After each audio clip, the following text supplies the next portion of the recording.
9월 한 달도 하나님의 은혜가 여러분에게 임하기를 축복합니다. 우리가 이웃이나 친척들에게나 지인들에게 가끔 복음을 전할 때가 있죠. 예수님 믿으시라고. 그럴 때 믿지 않는 분들은 대부분 이런 대답을 하죠. 종교는 다 같은 게 아닌가, 이렇게 질문을 합니다. 종교는 다 같은 거 아닌가 했을 때에 인간이 궁핍과 위기와 환난에 빠져서 신을 의지하게 되고, 그때 신의 도움을 받는 구조는 어떤 종교에나 다 똑같은 게 아닌가, 이런 답변인 것이죠. 잘 준비되지 않았을 때 이런 답이 들려오면은 그 다음에 답할 거리가 없어집니다. 궁색해지죠. 뭐라고 대답하지? 가만히 보니까 비슷비슷해 보이잖아요. 그래서 우리가 힘이 들고 어려울 때 신을 구하고 신의 도움으로 그 어려운 환경에서 벗어나려는 이 구조가 일반적인 종교가 갖고 있는 특징이거든요. 그런 거 비슷비슷한데 뭐 기독교만 유별나게 우리에게만 오라, 우리에게만 구원이 있다, 유별나게 그렇게 하지 말라는 거예요. 그래서 완곡한 표현으로 거부할 때 주로 쓰는 용법이 종교는 다 같은 게 아니냐, 이렇게 말하는 거죠. 여기에는 일반 신들과 우리가 믿는 하나님의 차이가 없다, 각각 믿는 신이 다를 뿐이다, 이런 표현인 것이죠. 그렇다면 성경은 다른 신들과 그리고 우리가 믿는 여호와의 신은 어떤 차이점이 있는가, 성경 중심으로 오늘 찾아보기를 원합니다. 성경에는 이방의 신들과 하나님의 신이 다르다, 이렇게 언급합니다. 이방의 신들은 신 자신을 위하여 존재하는 경우가 대부분입니다.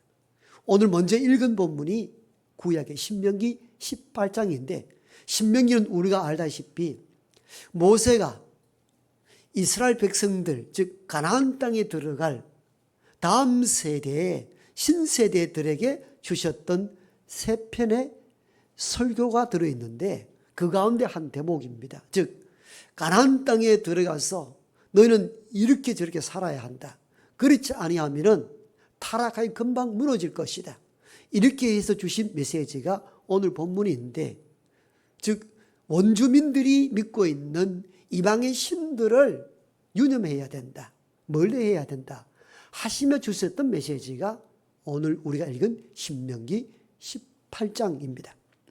오늘 그 가운데 9절에서 11절을 보았는데요, 제가 한 번 더 읽어드립니다. 너의 하나님 여호와께서 너에게 주시는 땅에 들어가거든 너는 그 민족들의 가증한 행위를 본받지 말라. 그의 아들이나 딸을 불 가운데로 지나게 하는 자나 점쟁이나 길흉을 말하는 자나 요술하는 자나 무당이나 진언자나 신접자나 박수나 초혼자를 너희 가운데서 용납하지 말라. 즉 너희가 곧 가나안 땅에 도착하게 될 것인데, 가나안 땅에 들어가면은 원주민들이 믿는 그들의 신 숭상하지 마라. 특별히 그 가운데 가장 중요하게 먼저 다뤘던 부분이 있는데, 그것은 여러분들의 아들이나 딸을 불 가운데로 지나게 하지 말라. 이 말은 당시 가나안 족속 가운데에 어떤 신을 숭상했는가 하면은 자녀들을 불제단 앞에 들여서 태워드리는 그런 종교가 있었는데, 특히 그걸 조심하라, 멀리하라. 레위기에 보면 그들을 아예 쫓아낼 뿐만 아니라 돌로 쳐 죽이라고 명할 정도로 엄히 말씀했던 부분이 그 부분이었습니다. 당시 가나안 족속 가운데서는 사람을 헌물로 들여 바치는 인신제사가 있었다는 것을 의미합니다. 사람을 제물로 드리는 인신제사는 세계 곳곳에서 그 흔적으로 아직도 남아 있습니다. 멕시코 중심으로 일어났던 아즈텍 문명에서는 이 사람의 심장을 갖다 바친 예들이 있었고, 심지어 하나님의 신을 믿었던 유다 왕국에서도 아하스 왕 때, 므낫세 왕 때에는 이 사람을 제물로 바치는 인신제사가 성행했다고 구약 성경은 기록하고 있습니다. 오늘 본문에 나타난 아들이나 딸을 불 가운데 지나가게 했던 그 신은 암몬 족속이 믿었던 몰렉이라는 신입니다. 그림 형상을 보면은 이런 형상을 가지고 있죠. 건장한 남성의 몸에 머리는 소의 형상을 가지고 있고, 특히 가슴팍을 주의 깊게 봐야 됩니다. 두 손을 펼치는데 이 두 손을 펼친 여기가 무엇인가 하면은 바로 사람을 올려서 밑에 아궁이 있죠. 아궁이에 불을 피워서 태워드리는 이 신이 몰렉 신이었고, 몰렉 신을 숭상했던 족속이 암몬 족속이었습니다. 그래서 모세는 이를 알고 하나님의 말씀을 후손들에게 알리는 겁니다. 여러분들이 곧 젖과 꿀이 흐르는 가나안 땅에 들어갈 터인데, 그 원주민들이 믿었던 이런 자녀를 불 가운데 지나게 하고 자녀를 불구덩이에 던져서 태워 올려드리는 몰렉 신이 있을 것인데 멀리하라. 그런 한 자는 돌로 쳐 죽여야 마땅하다 할 정도로 엄히 명했던 내용들입니다. 우리나라 전래 동화에도 인신제사 드린 흔적들이 발견되죠. 어디에 있습니까? 심청전에 보면 눈먼 아버지의 눈을 뜨게 해주기 위해서 바다 용왕에게 자신의 몸을 던집니다.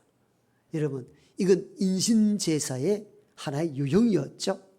또 기근과 재해를 방지하기 위하여서 큰 구렁이에게 마을의 처녀를 갖다 바친 전래 동화도 있죠. 실제 존재했는지는 모르지만도 이런 이야기가 동화로 전래되어 내려왔다는 그 의미는 세계 도처에 인신제사가 발생했다는 것을 짐작할 수가 있습니다. 이런 일들이 곳곳에 있었는데, 그럼 사람을 제물로 왜 드렸을까요? 많은 제물이 있는데. 인간은 고대 사회 속에서 자연재해를 많이 당했습니다. 기근과 큰 재앙과 그리고 질병과 전쟁, 이런 환난에 놓여 있을 때에 스스로를 구원할 능력이 없었습니다. 문명이 발달하지 않았기 때문이죠. 그들은 보이지 아니하지만도 인간의 모든 재난을 극복할 수 있는 신이 존재해야 될 필요성이 있었고, 그 신의 도움을 필요로 했습니다. 그래서 그 신께 구해야 하는데, 구할 때에 신이 감동할 만한 어떤 것을 드려야 된다고 판단한 거죠. 신을 감동시킬 수 있는 것이 무엇이었는가 생각한 그때 인간을 드렸을 때 신이 감동할 것이고, 그로 말미암아 우리가 도움을 요청할 때에 신이 감동하여 우리에게 시혜를 베풀 것이라는 구조가 인신제사를 드리게 되는 동기가 되었던 것입니다. 이러한 일들이 구약 성경에도 존재하는데, 바로 이런 가나안 민족 가운데 일어나는 인신제사의 모습을 통하여 하나님은 분노하시고 이런 가증한 것이라 인신제사를 매우 혐오하고 멀리 하신 하나님의 모습을 신명기 18장에서 볼 수가 있는데, 특별히 12절에서는 이를 엄격하게 금지하며 이렇게 말씀합니다. 이런 일을 행하는 모든 자를 여호와께서 가증히 여기시나니 이런 가증한 일을 말미암아 너희 하나님 여호와께서 그들을 너희 앞에서 쫓아내시느니라. 이 대목을 보면 여호와 하나님은 인신제사를 원하지 않으실 뿐만 아니라 혐오하고 가장 싫어했다는 것을 알 수가 있습니다. 그런데 우리가 이 대목을 접하면 다른 질문이 하나 나올 법하죠. 이렇게 인신제사를 극도로 혐오하고 싫어하신 하나님이 아브라함에게는 왜 그 아들을 바치라 하는 것입니까? 우리가 성경을 읽을 때에 이 질문을 꼭 하셔야 됩니다. 당연한 것을 얘기해서는 안 됩니다. 어떻게 하나님이 그렇게 인신제사를 원하지 아니하시는 분이, 혐오하시는 분이 어떻게 인신제사를 요구하느냐는 겁니다. 많고 많은 시험이 있잖아요. 많은 시험이 있는데 꼭 그런 시험을 하셔야 하는가? 이게 참 놀라운 일들이거든요. 물론 인신제사를 금지하는 법은 출애굽 이후에 나타난 법이긴 하지만도 창세기에 나타난 하나님도 동일한 하나님이시거든요. 지금은 인신제사 요구하고 뒤에 가서 원하지 않았다 통하지 않습니다. 하나님은 동일한 분이셔요. 그렇다면 창세기 때 나타난 하나님도 인신제사를 요구하는 분이 아니시단 말이죠. 그런데 어떻게 하여 아브라함에게는 아들을 내놓으라 인신제사를 요구한단 말입니까? 우리가 짐작하고 알듯이 그건 진짜 인신제사를 요구하는 것이 아니요, 아브라함의 믿음을 시험하기 위함임을 우리가 알 수가 있습니다. 이는 창세기 22장 1절부터 기록되어 있습니다. 여호와께서 아브라함을 시험하사 100세에 낳은 너 아들 독자를 내게 바치라. 시험하사, 즉 아브라함의 믿음을 달아보기 위한 것이었지 인신제사를 요구한 것이 아니었음을 알 수가 있죠. 진짜 하나님이 인신제사로 이삭 바치기를 원했더라면 아브라함이 칼을 들어 그 아들을 죽이려 할 때에 멈추라 하지 않았을 것입니다. 그냥 받아섰을 거예요. 받지 않고 거절했다는 그 의미는 하나님은 인신제사를 원하는 분이 아니라, 아브라함 너 믿음이 어떠한가? 아들이 1순위냐? 하나님이 1순위냐? 하나님에 대한 믿음이 항상 한결같은가? 여기에 대한 테스트, 시험이었던 것입니다. 이로보건대 하나님의 시험은 범위나 한계가 없다는 것을 우리가 깨닫게 됩니다. 그렇습니다. 우리가 시험당할 때에 하나님 어떻게 이런 시험을 내게 주실 수 있느냐라고 항변하는데, 아브라함에게 하는 시험을 보면은 하나님의 시험에는 범위나 한계가 없습니다. 그래서 혹독하게 시험이 우리 임할 속에 있는데, 그때에 우리는 아브라함이 하나님의 시험을 믿음으로 이겨냈듯이 시험과 환난이 몰아칠 때에 그 아브라함 같은 믿음으로 시험을 극복할 수 있기를 소망합니다. 그런데 우리는 아브라함을 시험했던 하나님의 이 사건을 통하여 뭘 깨닫는가 하면 하나님은 이방신과 다름을 깨닫게 됩니다. 즉 이삭 바치라는 이 시험은 아브라함의 믿음을 시험하기 위한 방편이기도 하지만도 그 시험하시는 하나님이 이방신과 어떤 차이가 있는가를 보여주는 사건이기도 합니다. 왜냐? 이방신은 인간을 통제하고 지배하기 위한 수단으로서 인간을 제물로 받았습니다. 인신제사를 허용했다 그 말입니다. 그러나 참 하나님이시는 인간이 제물로 바쳐져야 될 그 순간에 인간 대신에 다른 것을 통하여 바치고 인간을 살리신 하나님이심을 아브라함의 시험의 사건을 통하여 극명하게 보여주십니다. 그 사건이 바로 이삭 대신에 숫양을 준비하신 하나님을 보면은 하나님이 어떤 분인가를 알게 됩니다. 따라서 우리는 아브라함의 시험 사건을 단지 아브라함의 믿음을 달아보기 위한 단순한 사건으로만 보면 안 됩니다. 그 시험을 통하여서 하나님은 이방신과 전혀 다른 분이심을 드러내 보이십니다. 아브라함아, 내가 정말 어마어마한 시험을 너에게 했지만도 이 시험을 통하여서 아브라함에 깨닫게 해주십니다. 그 깨달음이 뭐냐? 시험에 이기는 것뿐만 아니라 시험하시는 하나님이 어떤 존재인가 거예요. 이제 그 너희 문화 속에서는 인간을 곡물로 바쳤을 때에 다 받았던 그러한 독재적인 신들이었다면은 네 앞에 서 있는 이 하나님은 그런 신과 차이가 있는 하나님이라는 겁니다. 인간 대신에 숫장을 준비하였듯이 죽어야 될 인간 대신에 다른 것을 예비하여 인간을 보호하고 사랑하고 생명을 보존하시는 분이 네 앞에 선 하나님이시라는 것입니다. 이게 아브라함의 시험 사건에 드러난 하나님의 존재 방식이었습니다. 하나님은 태초에 만든 인간 아담에게도 이와 똑같은 방식으로 하나님이 어떤 분인가를 드러내 보이셨잖아요. 하나님 먹지 말란 선과 악을 아는 나무 열매를 따먹은 아담이 눈이 밝아져서 자기 벗음을 알았습니다. 수치와 부끄러움이 몰려옵니다. 견딜 수 없었습니다. 동상 깊은 숲속에 들어가서도 자기의 수치를 가릴 필요가 있었습니다. 그래서 나뭇잎으로 수치를 가리었는데 얼마 지나지 아니하여 말라 또 수치가 드러납니다. 이 모습을 본 하나님께서 범죄한 아담에게 가죽옷을 해 입히셨습니다. 즉 영혼이 변치 않도록 수치를 가려줬다는 그 의미입니다. 그런데 가죽은 어디서 나온 재료입니까? 짐승을 잡아야 얻을 수 있는 재료입니다. 이 말의 의미를 잘 새겨야 되는 것이죠. 그냥 좋은 가죽옷 해입했다는 그 의미로 단순하게 처리해서는 안 됩니다. 즉 인간의 죄로 인한 수치와 부끄러움을 막아주기 위하여 죄 없는 짐승을 희생시켰다는 것을 의미합니다. 이러한 패턴은 구약 제사에도 드러나죠. 1년에 속죄일이 되면은 모든 백성들이 자기 제물을 들고 와서 내가 죽어야 될 그 자리에 짐승을 대신 잡고 그 각을 떠서 번제로 드림으로 인간이 속죄함을 받는 것이 구약 제사의 핵심이었습니다. 여러분, 해마다 이 일을 반복해야 했습니다.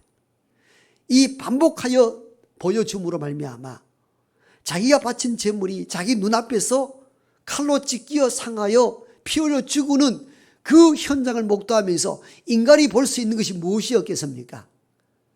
내가 죽어야 될 그 자리에 죄 없는 저 제물이 죽는구나. 이 사건을 통하여 인간의 죄성을 깨닫도록 하기 위하여 만들어낸 것이 구약의 제사입니다. 즉 죄는 대가가 필요한데 죽어야 될 자리에 인간을 죽이지 아니하시고 하나님은 죄 없는 짐승을 잡아 죽임으로 인간의 죄를 사하여 주신 것입니다. 그러니까 이방의 신과 전혀 다른 여호와의 신을 여기서 만나게 됩니다. 구약의 제사를 잘 이해하면은 우리가 그 구약의 제사를 통해서도 큰 은혜를 받을 수가 있습니다. 내가 저 제단 위에 죽어야 될 저 존재였는데 내 대신에 짐승이 대신에 죽었다. 여러분 그것도 어마어마한 충격이었던 것이죠.